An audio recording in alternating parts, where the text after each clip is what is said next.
SLBC టన్నెల్లో ఇరుక్కుపోయిన 8 మంది కార్మికులను కాపాడేదెలా? వారిని సురక్షితంగా బయటకు తీసుకొచ్చేదెలా? రెస్క్యూ టీం ముందున్న ఆప్షన్స్ ఏంటి? రోజులు గడుస్తున్న కొద్దీ టెన్షన్ పెరుగుతోంది. ఎస్ఎల్బీసీ టన్నెల్లో ఇరుక్కుపోయిన వారి పరిస్థితి ఎలా ఉంది? అంతా ఊపిరి బిగబట్టి ఎదురు చూస్తున్నారు. రెస్క్యూ టీం మాత్రం వారిని సేఫ్గా బయటికి తీసుకొస్తామన్న ధీమాతో ఉంది. లోపలున్న వారికి ఆక్సిజన్ అందిస్తూ బయటికి తీసుకొచ్చేందుకు అవసరమైన అన్ని మార్గాల్ని అన్వేషిస్తోంది. టన్నెల్ లోపల ఉన్న నీటిని బయటికి తోడుతున్నారు. ప్రస్తుతం ఆపరేషన్ ఎలా సాగుతోంది? టన్నెల్లో ఇరుక్కుపోయిన వారిని కాపాడేందుకు రెస్క్యూ టీం ఎలాంటి ప్రయత్నాలు చేస్తోంది?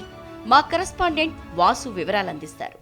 ఎస్ఎల్బీసీ టన్నెల్ ప్రమాదంలో చిక్కుకున్న 8 మందిని సురక్షితంగా బయటకు తీసుకొచ్చేందుకు రెస్క్యూ ఆపరేషన్ 4 రోజులుగా కొనసాగుతుంది. ఈ నేపథ్యంలోనే మరికొద్ది సేపట్లోనే ఇటు ఎన్డీఆర్ఎఫ్తో పాటు ఆర్మీ, నేవీ సిబ్బంది మొత్తం కూడా అందరూ లోపలికి వెళ్ళిన పరిస్థితులకు ఉంది. మనం ఎగ్జాక్ట్గా ఆ టన్నెల్ ప్రాంతం లోపలికి వచ్చాము. ఇక్కడ ఉండే దృశ్యాలు మీకు ఒకసారి చూపిస్తున్న పూర్తి స్థాయిలో వాటర్ ఎక్కువగా వస్తున్న నేపథ్యంలో ఆ వాటర్ని అక్కడి నుంచి రీపంపింగ్ చేస్తున్నారు, బయటికి పంపిస్తున్న పరిస్థితులకు ఉంది. చూసుకోవచ్చు, అంటే అక్కడి నుంచి భారీ మోటార్లు ఏర్పాటు చేసి ఆ మోటార్ల ద్వారా ముందుగా ఈ నీటిని బయటికి పంపించడం ద్వారా కొంత బురద తగ్గుతుందని కూడా చెప్తున్నారు. ఈ మోటార్లన్నీ కూడా ఏర్పాటు చేశారు. ఈ పైపుల ద్వారా లోపల నుంచి బయటికి వచ్చే విధంగా పూర్తి స్థాయిలో ఆ నీరు బయటికి వస్తే బురద కొంచెం తగ్గే అవకాశం ఉంది, బురద ఫ్లోటింగ్ కొంచెం తగ్గే అవకాశం ఉందని అధికారులు భావించారు. భారీ మోటార్లు ఏర్పాటు చేసి బయటికి తీసుకొస్తున్న పరిస్థితులకు ఉంది. మొత్తానికి ఇటు ఎన్డీఆర్ఎఫ్, నేవీ, పూర్తిగా మిలిటరీతో పాటు అందరూ కూడా ఈ రెస్క్యూ ఆపరేషన్లో పాల్గొంటున్నారు.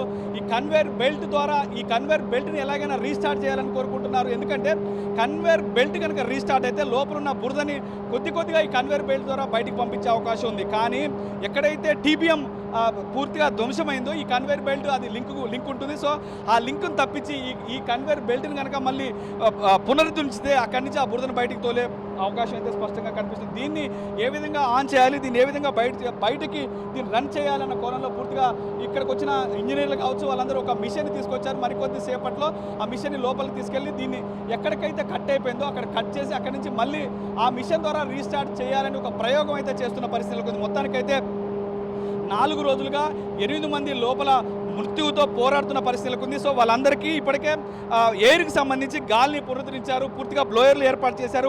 ఒక పక్క ఈ టీబీఎం మిషన్ అంటే టన్నెల్ బోరింగ్ మిషన్ ఇది ఇప్పుడు కీ రోల్ పోషిస్తుంది. దాని విడిభాగాలు చెల్లా చెదురుగా పడిన నేపథ్యంలో దాన్ని గుర్తించడం, ఆ విడిభాగాలు బయటికి తీసుకురావడం ఇప్పుడు రెస్క్యూ ఆపరేషన్లో కీలకంగా మారింది. ఎందుకంటే ఆ విడిభాగాలు కనుక బయటికి ఒకసారి తీసుకురాగలిగితే అప్పుడు ఇంకా రెస్క్యూ ఈజీగా చేయొచ్చని ఇటు అధికారులు అంచనా వేస్తున్నారు. రెస్క్యూ టీమ్స్ అన్నీ కూడా ఎప్పటికప్పుడు తీవ్రంగా శ్రమిస్తున్న పరిస్థితి నెలకొంది. మరోపక్క మరికొద్ది సేపట్లో ఇటు డిప్యూటీ సీఎం బట్టి విక్రమార్క కూడా ఇక్కడికి రానున్నారు. సో ఉత్తమ్ కుమార్ రెడ్డి రానున్నారు. వాళ్ళందరూ ఇప్పటికే ఇండియాలో ఉన్న టాప్ మోస్ట్ టన్నెల్కి సంబంధించి ఎవరైతే నిర్మాణంలో వాళ్ళందరూ కూడా పిలిపించే ప్రయత్నం చేస్తున్నారు. మొత్తానికి వీళ్ళందరూ కలిసి ఈరోజు ఖచ్చితంగా ఒక ఆపరేషన్ ఏ విధంగా చేయాలి, ఏ విధంగా బయటికి తీసుకురావాలన్న కోణంలో చర్చలు అయితే సాగుతున్న పరిస్థితి నెలకొంది. రెస్క్యూ ఆపరేషన్ కొనసాగుతుంది.